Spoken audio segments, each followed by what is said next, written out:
வணக்கம். ட்ரேடிங் அரிமா YouTube channel சார்பாக உங்களை அன்புடன் வரவேற்கிறேன். இன்னைக்கான பேங்க் நிஃப்டியோட மூமெண்டம் எப்படி இருந்ததுன்னு பார்த்துட்டு நாளைக்கான கீழோடு என்னன்றத டீட்டெயிலாக பார்க்கலாம். இன்னைக்கு பேங்க் நிஃப்டி நம்ம நேற்று ஒரு வீடியோ போட்டிருந்தோம். என்ன சொல்லியிருந்தோம் அப்படின்னா, டே சார்ட் எடுத்து காமிக்கிறேன். டே சார்ட்ல உங்களுக்கு இந்த ஒரு சேனல் பேட்டர்ன்ல இருக்கு. ஸோ பார்த்தீங்கன்னா உங்களுக்கு கிளியரா தெரியும். ஒரு சேனல் பேட்டர்ன்லயே டிராவல் ஆகுது. இப்போ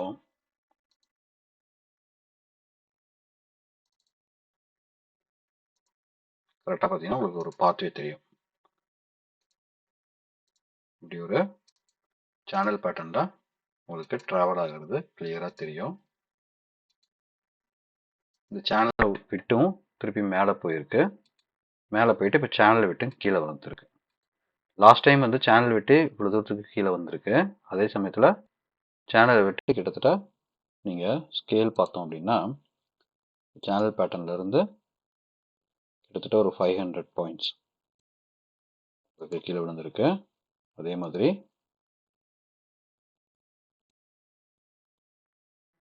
இங்க இருந்து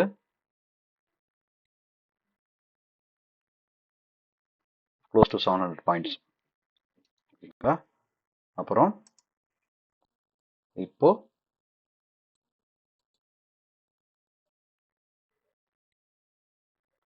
க்ளோஸ் டு 500 பாயிண்ட்ஸ், 493 500 பாயிண்ட்ஸ்னு வச்சுப்போம். ஸோ நாளைக்கும் விழுந்தது அப்படின்னா, அதாவது 47,000 வரைக்கும் விழுந்தது அப்படின்னா அதன் பிறகு பேரேஜ் போகிறதுக்கான வாய்ப்பு இருக்கு. 40,000க்கு மேலே உங்களுக்கு முன்னாடியே நாளைக்கு ஒரு பாசிட்டிவ் நோட்ல இருந்ததுன்னா அப்படின்னா அப்போ கண்டிப்பாக திருப்பி ரிவர்ஸ் ஆகிறதுக்கான வாய்ப்பு இருக்கு. இல்லை அப்படின்னா கீழே வரைக்கும் 46,650 அப்படின்ற ரேஞ்சை டச் பண்ணிட்டு அதுக்கப்புறம் மேலே போகலாம். இல்லை இன்னும் உடைக்கும் பட்சத்தில் 45,800 அப்படின்னு வரலாம். 45,800 உடைக்குதுன்னா 44,400 வரும். பட் இது கண்டினியூஸாக வருமா அப்படின்றது தெரியல. பட் இந்த வாரம் ஃபுல்லாகவே உங்களுக்கு ஃபுல் அண்ட் ஃபுல் நெகட்டிவ்ல தான் இருந்திருக்கு. ஸோ மேலேருந்து பார்த்தீங்க அப்படின்னா கிட்டத்தட்ட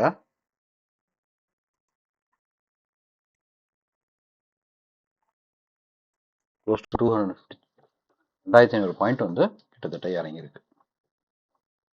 ஸோ அதுதான் இதில் இண்டிகேட் பண்ணுது. க்ளோஸ் டு 2,500 பாயிண்ட்ஸ் நமக்கு இறங்கியிருக்கு. சரி, இது ஸ்டில் இந்த சேனல் பேட்டர்னை பிரேக் பண்ணிடுச்சுன்னு அர்த்தம். ஸோ பிரேக் ஆனதுக்கப்புறம் கீழே விழுவதற்கான வாய்ப்பு தான் அதிகமாக இருக்கு. போன்ஸ் பேக் எங்கே ஆகுது அப்படின்றத பார்க்கலாம். இதுதான் ஸ்ட்ரக்சர் வைஸில் நமக்கு தெரியுது. ரைட், நான் 50 மினிட்ஸ் சார்ட் எடுத்து வச்சுக்கிறேன். இப்போ 50 மினிட்ஸ் சார்ட்டில் நேற்று நம்ம என்ன சொல்லியிருந்தோன்றதையும் சொல்லிடலாம். ஸோ 50 மினிட்ஸ் சார்ட்டில் பார்க்கும்பொழுது நமக்கு நேற்று பாசிபிலிட்டிஸ் என்ன அப்படின்னா நிறைய ஷார்ட் பில்டப் ஆயிருக்கு. ஸோ ட்ரெண்ட் லைனை ஒரு வேளை உடைக்கும் பட்சத்தில் 48,400 மேலே போச்சு அப்படின்னா 48,600 வரைக்கும் 650 வரைக்கும் போவதற்கான வாய்ப்பு இருக்குன்னு சொல்லியிருந்தோம். ஒரு ப்ரெடிக்ஷன்ஸ் நம்ம முக்கால்வாசி இந்த பில்டப்பை ஷார்ட் பில்டப்பை கவர் பண்ணணும் அப்படின்னு நினச்சோம். ஆனால் கவர் பண்ணலாம் எங்கே போகும்னு சொல்லியிருந்தோம் அப்படின்னா இந்த ஜோனுக்குள்ளே போகிறதுக்கான வாய்ப்பு இருக்குது அப்படின்னு சொல்லியிருந்தோம். ஆனால் இன்னைக்கு என்ன பார்த்தீங்கன்னா ஜோனையும் உடைச்சி இந்த சப்போர்ட் ஜோன், அதாவது 47,450 அப்படின்ற ரேஞ்சுக்குள்ளே வரும்னு நினச்சோம்.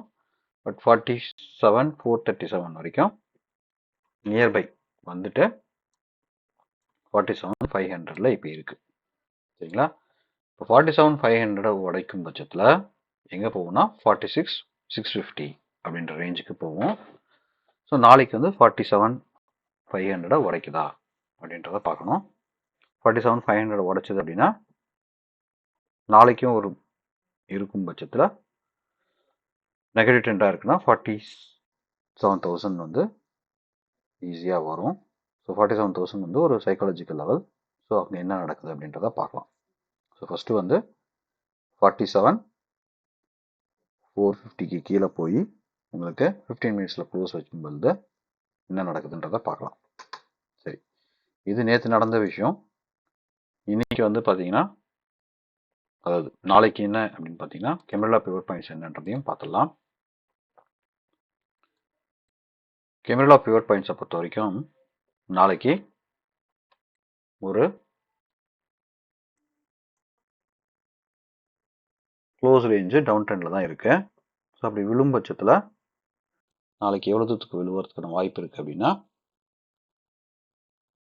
47,250 47,000. ஸோ 47,250 அண்ட் 47,000க்கு கீழே விழுவதற்கான வாய்ப்பு இருக்குது. இன்னொரு 400 to 500 பாயிண்ட்ஸ் வந்து கீழே விழுவதற்கான வாய்ப்பு இருக்குது.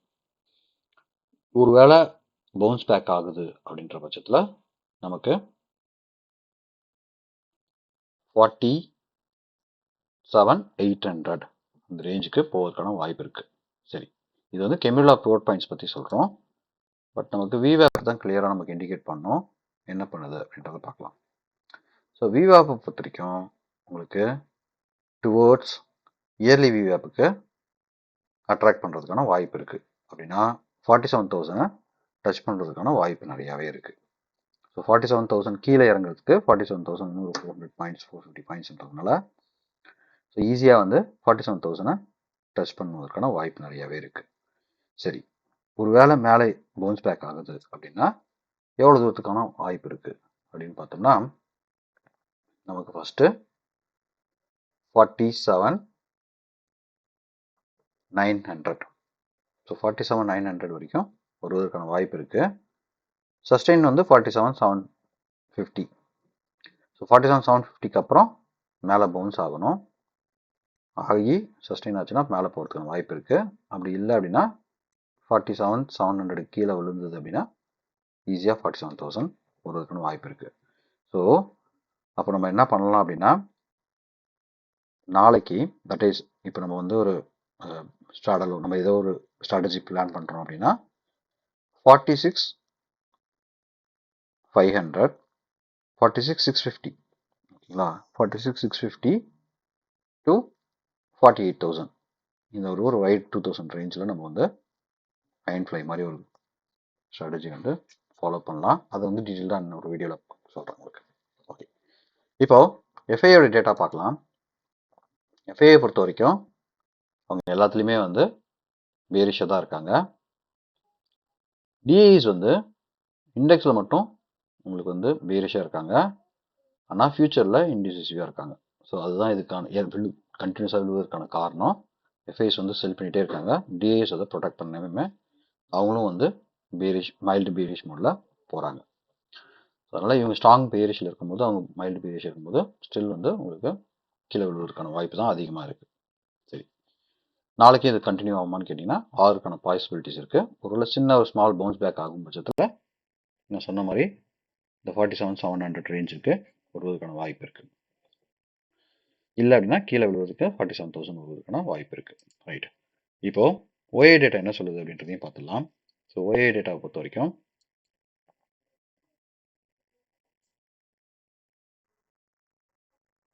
Bank Nifty OA data last 1 ஹவரில் பார்க்கும்பொழுது நமக்கு என்ன தெரியுது அப்படின்னா 48,000ல செம்ம ஸ்ட்ராங்கான உங்களுக்கு கால் வந்து ரைட் ஆகிருக்கு. பிறகு 47,500ல ஸ்ட்ராங்காக இருக்காங்க புட்டு. ஒரு வேளை இது உடைக்கும் பட்சத்தில் ஏன்னா இங்கே வந்து காலும் வந்து 1 ஹவர் கடைசி 1 ஹவரில் இன்க்ரீஸ் ஆகிருக்கு. ஸோ அதனால் நாளைக்கு இது அன்வைண்ட் ஆகி கால் வந்து இன்க்ரீஸ் ஆகும்போது உங்களுக்கு அடுத்தது வந்து 47,000க்கு போவதற்கான வாய்ப்பு பிரகாசமாக இருக்குது. ஒருவேளை 47,000 உடைக்கும் பட்சத்தில் 46,500ல போய் முடியும். ஏன்னா 46,500ம் நமக்கு நல்ல சப்போர்ட் வந்து பில்டப் ஆகுது. ஸோ அப்படின்னும் போது நாளைக்கு ரேஞ்ச் எப்படியா இருக்கலாம் அப்படின்னா 47,500 to 47,000 அப்படின்னு போகலாம். இல்லை அப்படின்னா 47,500லேருந்து 47,800 அப்படின்ற ரேஞ்ச் வரைக்கும் போகிறதுக்கான வாய்ப்பு இருக்குது. ஸோ நாளைக்கு 47,500 to 47,800 இல்லை 47,000 to 47,500 இந்த ரேஞ்சுக்குள்ளே இருக்க போகிறதுனால நாளைக்கு பார்க்கலாம். ஹோப்ஃபுல்லி இந்த வீடியோ உங்களுக்கு பிடிச்சிருக்கும் நம்புறேன். இந்த வீடியோ பிடிச்சிருந்தா லைக் பண்ணுங்கள், ஷேர் பண்ணுங்கள், சப்ஸ்கிரைப் பண்ணுங்கள், சப்ஸ்கிரைப் பண்ணிங்க. நன்றி, வணக்கம்.